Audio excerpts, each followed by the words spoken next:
Hi,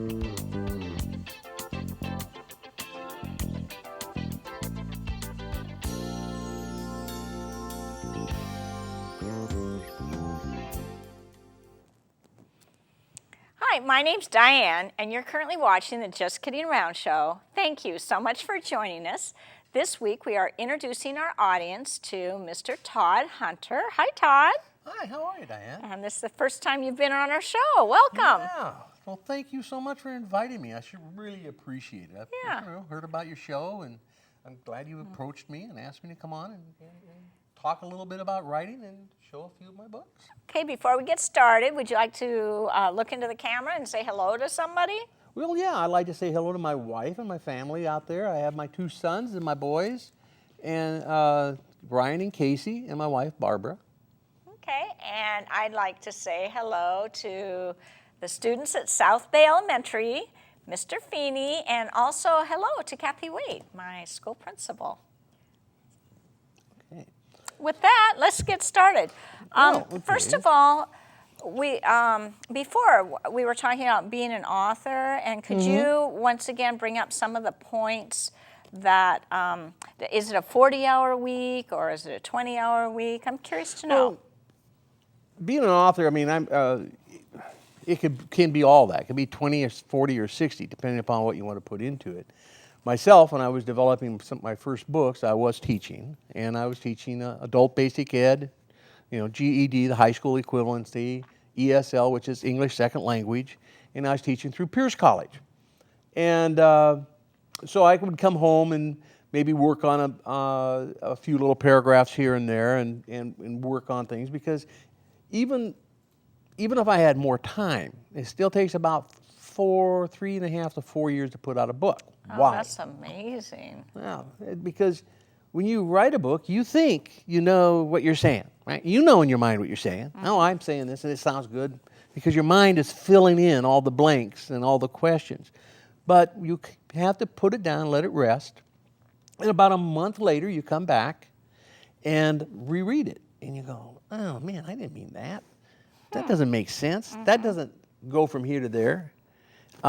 So you sit down, you rearrange it so it makes more sense to your fresh mind, and you do a little wordsmithing, maybe pick a different, little better word, because you keep using the same word through the thing, which sounded good when you were writing it the first time. So you do that, and then you set it aside. So even before you send it to the editor, you reread it and reread it yourself. They out there do not like to edit. They call themselves editors, but Really? it's not like the old days when you would write a book on the top of a refrigerator and send your handwritten notes in. Or like with Hemingway, they had the editor's desk that was about 50 feet long, and they'd take all the pages out and they put them all along. For Hemingway? Yeah. Oh. And for all the great writers of the early 20th century. And then the editor would say, no, this page, oh no, this has to go here. And Oh, they'd my goodness. And they would shift through this stuff, and then So they'd they bundle helped back make up. those guys and look they would send it good. back, and they would redo it. No, they're not going to do that today. It better be almost ready to go to press on Is that disc. right? So they want a pretty polished They want copy before they decide to edit it, huh? Yeah, so to speak, edit it. So how did you go about finding your editor? Well, I'm the editor. Oh. I'm my own person. Okay. I sit down, although I do have some people look at the copy before, and they say, well, no, Todd, you didn't quite, this doesn't make sense. And so I'll go through it and redo it. So, because again, I think I know what I'm saying, but somebody else might say, that doesn't make sense. Okay. And being a kid's book author, which I am, I'm writing for 2 people. I'm writing for the person who's going to buy it, the adult, and for the kid, the child who's going to hear or read the story. So I have to please both. So I have to use words that the child could kind of understand, but will also entertain mom or dad who is also reading the story. Okay. Because I want them to come back and get my second and my third book. And if they don't like the book, the kid might, but they don't, they might not pick up my second book. So I'm writing for 2. I'm writing for 2. I'm writing for the person who reads it to to the to the child, and they could abbreviate or they can edit themselves as they go through, make a a longer story shorter, or how they do it. But yeah, so that makes it a little more difficult. The ideas are from you most of the time. Right. I have. I just have to watch kids, and as I watch the kids, and in my own situation, like my current book, Car Key Elves, came about because I have a problem sometimes finding things. And as I dedicated my book here, it says, to my wife Barbara and my mother Dorothy Hunter, who have tried to teach me to pick up after myself. And so we always try to blame something. It's not me, And Who took my car keys? Yeah, who took my car keys? Where's the checkbook? And where's this? So we always try, and then frustrating thing about it, which is that we can look in the same place many times, and then finally when we blow up, and then our significant other says, right where you left it. And you look over and there it is. And there it is. And I look there. Why is it there? Yeah. So with that in mind, I sit back and I start creating the story about the car key elves. Okay. And because they're unemployed, underemployed, Santa helper elves, mischievous type. So they're last hired and first fired. Yeah. But they're proud. They have to work too. They have families to support. And so, of course, they put together a car key elf guild for them. And this is the book that we opened on. This is your newest. It's a 2008 copyright. And this one took about 3 years, did you say? It took about 3 years from the time I started writing the first draft to the time I got it in May. So all books generally take about 3 years. It can take about, I'm pushing on my next book. It's coming out a little quicker than that. But you have Illustrator. You have to go through an illustrator. And my books are very richly illustrated. And it might take per page, you have 30 to 40, 50 hours of work in one page an illustrator puts in. So, because they do a draft. I do everything. If I wrote this story and I send it off to a publisher, the publisher doesn't want any illustrations in it. What they do is they actually do. They will edit children's books. They will break the page breaks where they want it. They will then decide the pictures. They will pick the editor. I mean, not the editor, but the illustrator. And they do that. All they want is your words and your story. Okay. If it's me who's doing it, which it is, because I have my publishing company. It's called Titoka Press. And I'll explain how I got the word Titoka in a little bit. But the Titoka Press, I have to sit down and then take the words, see where I want the emphasis, create a storyboard. You actually create a storyboard. This is what I want here. This is what I want. How, what, and where. Do I want a split page? Split pages. Do I want actually two separate pictures or two separate events on one page to save? Because you're looking at 32 illustrations in a book. That's what you have. Okay. So always 32? It's 32. Everything goes on fours. You can go 34, you can go 32, 28, 36. But the way the paper's folded when they're pressed, when they're printed, you basically, if you go and count most books, 32 to 64, is what they'll go. And so you're looking at 32 drawings approximately. Okay. And so you create those out. And sometimes you need more than that, so you do a split page. Now, how did you get your illustrator? My illustrator, what I did is just like, I went to all the different colleges this side of the mountains. And I think I went even to my old school where my undergraduate degree at Central, and said, anybody new graduates out looking for an illustrating job for children's books? And of course I had 5 or 6 people, and I got this, and I interviewed a couple, and I settled on a young lady from Russia. She is about 26 now. She's about 23 then, a fresh graduate of University of Washington School of Art. And she came over when she was 14. She did study in Europe. And when you see my books, you will see a European flair in her work. And she's quite versatile. She's a very versatile young lady. Does she illustrate all of your books? Right. Right now she does. Okay. Can we read? I think our audience would like to actually Here, are you going to start from the beginning? Well, I could do a few little things here. I have a few little excerpts here that would be kind of then fun. I have another copy. And So it starts out with my actual son there. I have... just a minute, I'm on the wrong page. Okay. Starts Yeah. out with your son? Yeah, it's my Oh, son, there you go, Ryan. I'm on the right page. Okay, Ryan there, Okay. he was saying, he was 5 at the time, because Okay. like I say, when you start writing, he's 7 now. He says, Daddy, have you seen my watch? Asked 5-year-old Ryan. No, I haven't, son. Where'd you leave it? Right here. I left it right here, and now it's gone. So, Okay, can we things stay are on that going- page a little before we? So this is your son. That's my son, Ryan. Okay. And he, he was having trouble and finding stuff. Uh-huh. And find something. They kind of added something to it. Now, did Ryan actually pose for that picture? Yes, what she did is we went up to her studio, and they took many pictures of Ryan, and Casey, and my wife Barbara. In the book, I have a make-believe daughter. I never was blessed with a daughter, and so she took pictures of my wife, my sons, myself, and a couple of relatives that we have to make a composite of my daughter Teresa, who is in the book. Okay. And in my other books, I'll usually put a family member or somebody in there. Okay. So that's a pretty good likeness of Ryan. Oh, that does look like your wife, I remember. Yeah. And I continue with the story, and I'm over here now. Okay, can we read a little bit more so I get the... Yeah. It all started when elf management decided to solve the problems of unemployed elves and untidy children and adults. Okay. So that's you. Why were the elves unemployed, Daddy? Asked Teresa.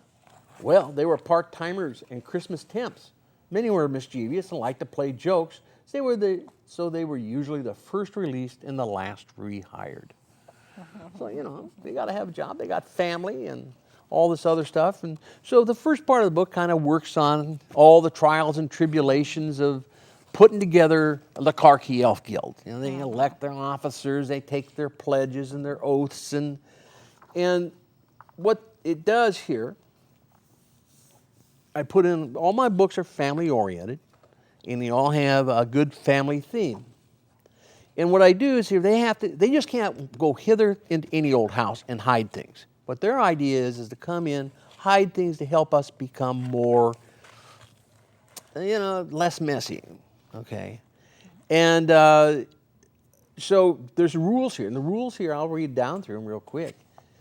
Rules for hiding objects. Hiding can only occur if, it's the only time they're allowed to come in, the rooms are messy, items are not in their proper spot, kids don't brush their teeth, kids are sassy and disrespectful, people are always running late, homework is not complete, too much TV is watched, family does not eat one meal together each day, and finally, people do not believe in elves.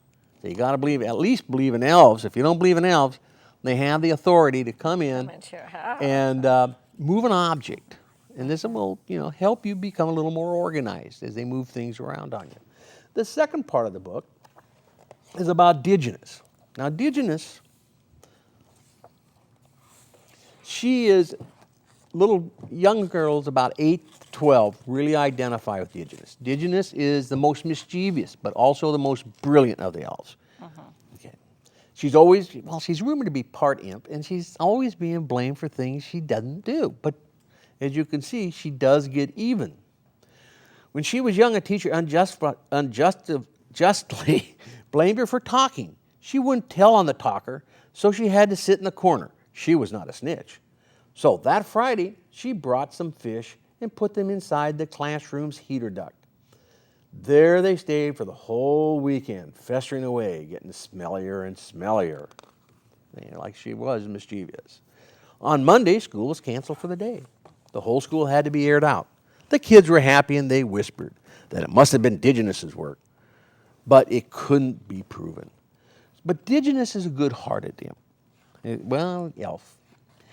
She catches fish and helps feed the poor elves, but as I said, she is the most brilliant of the elves. And so she sits down, and she creates what she calls the hidey hole. Now, the hidey hole is a little box. Go ahead and you can show that to them. That she puts a key into, or your billfold, or your checkbook, or anything else, and she can dial it 5, 10, 15, 20 minutes, whatever, into the future. Sets it, and of course, it poof, and goes off into the future. And in the book, she sets it for 5 minutes to demonstrate it. Of course, 5 minutes later, the keys reappear. And that explains why you can look many times in the same place over and over again, and then finally there they are. So it's a very, it just tries to explain every reason why we can't find something. But again, remember, if you go by the rules that are set out in the book, the car key elves are not allowed to come in your house to help organize you. So as long as you're organized, they won't come in your house then. Right. Because it's kind of a backward world when they try to organize you by misplacing your stuff. See? Yeah. But little girls like this book because, again, they look at indigenous, and they know the things that they go through as a young lady, growing up, kids pick on kids and whatever, and they're not understood. And I had one young girl come up to me after reading the book, and she came up to me the next day. She said, "Thank you, that was so good. I read it last night, I read this morning, it was such a wonderful book." And I kind of realized then that young ladies like the book. So you have a heroine in the story. Yeah, and that's indigenous, and she's kind of and she gets a full-time job, and she, now and because she has the hidey hole, and she's redeemed herself, and it's just a nice little story. It's hey, if you work hard, you're brilliant, or you're just smart, and you put up, hey, people don't let people push you around, or and it's just a nice story. Okay. Good family story. And then, do you think that people after reading this book keep their house cleaner? No, but I'm sure they might mention indigenous once in a while under their breath, or those car key elves. I even say that once in a while. I'll say, "Oh, car key elves." I can't. Doggone it, because it's just one of those things. It helps. It helps me just say, "Hey, it's not me. It's the car key elves." Mm-hmm. I'd say 40% of these books go to adults. Adults pick them up for adults. Oh, really? And I'm doing book signings. They come up and say, my father-in-law or my brother or somebody or my wife. Yeah, I'm going to get this for her or him. Yeah. So it's a nice little book. It was fun. It was fun putting together. And again, it teaches certain life lessons. Mm-hmm. And that's probably the most lost thing in homes, I would imagine. Keys. The car keys. Yeah. Yeah, the car key elves. They strike, and I couldn't find my car keys today too. It was kind of a bummer, but I had to get out the door and I couldn't find them. And I have duplicates of car keys. You can't believe how many different duplicates I have of car keys. Yeah. Well, that's a fun book. And so, do you have another book now that's in the works? Yeah, I have 3 other books in the works. One is due out in about 6 months, and it's called The Time Locket. Or excuse me, Time in My Pocket. And it is about I was deployed in 2005 in Iraq over Christmas, and when I came home, Ryan had his 6th birthday over also in December. And he said, "Dad," and so we decided to have his birthday in March. Well, we had his birthday in March, but he also had kind of a little party in December. And he thought, well, now I'm 7. I'm not 6, I'm 7, because I had one birthday, and I had another birthday. Oh, I see. He aged himself a year. Yeah, he wanted to be, how your kids are. They want to kick up as much as possible. That's pretty smart. And so, and I had the hardest time explaining to him, no, son, we just give him a nice party. Yeah. So, a lot of kids the parents aren't around because they're deployed, like me, or unfortunately, the child has to go to the hospital. or sick or for some reason not home. And I thought, how can I move time forward or back that will justify it in their mind? What can I do? And so I created a story about some certain elves creating a time locket. Oh, okay. And the time locket is officially recognized by whatever powers that are out there, because family traditions are the cement of the family. If you don't have family traditions, you don't, in a way, I don't believe you have a family. I mean, just come home and eat and go. You don't have anything that no birthday parties, no holidays, no special events, no nothing. So what do you have to really hold yourself together sometimes? Good point. So the Karki elves, they create a time locket, and a time locket is a little deal where the kids put their thumbprints down on a special card, and they sign the dates. The time locket is therefore folded up and put into a special package, and they put it next to their heart because it's love powered. And it powers, and it then goes over and notifies whatever entity out there is to move the birthday, to move the holiday. So now, or if Santa has to come a day early or a day late or a week early or a month late, he or she will do so. Because in another book I have the different Santa Clauses of the world. And so there's more than just guy Santa Clauses, there's girl Santa Clauses too. Are elves in all your books? In these there are. I have another 2 in the works that there's no elves in. They're just human beings. But they're down the road. They're coming out about a year and a half. I have Christmas Butterfly. That's already on the shelf, ready to be illustrated. Great book. A lot of people really want that out, but you can't have too many Christmas books, because in my business, they put I like this Christmas book here, they put this on the shelf during Christmas season, but they yank it and they send it back at the end of Christmas. So your book is not being exposed. Okay. Doesn't matter that people will buy Christmas books in July. Okay, I do, but the bookshelf, they'll pull them off. But something like this, Karki Elves, or a non-Christmas book, they will keep on the shelves. If the book isn't on the shelf, you don't sell any books. True. Do you sell a lot to libraries? A few libraries have picked them up. Again, I do have them in some library distributors.